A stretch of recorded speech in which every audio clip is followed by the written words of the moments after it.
một lần lang sáng hẹn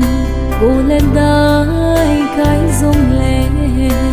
chỉ lâu thấy cái hí lâu bắc cái ngày lộn na cross nông dưới đi thêm pi xin hết linh lẽ cao tấm rông lệ cần suy tính nó lắm kỳ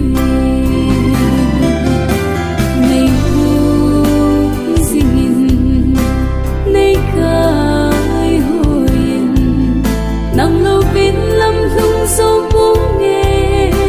nê tin phép là nê nê tin cross lâm phi cứ suy lại hạ giận là lẽ bối là em bom dính cứ suy thêm dĩ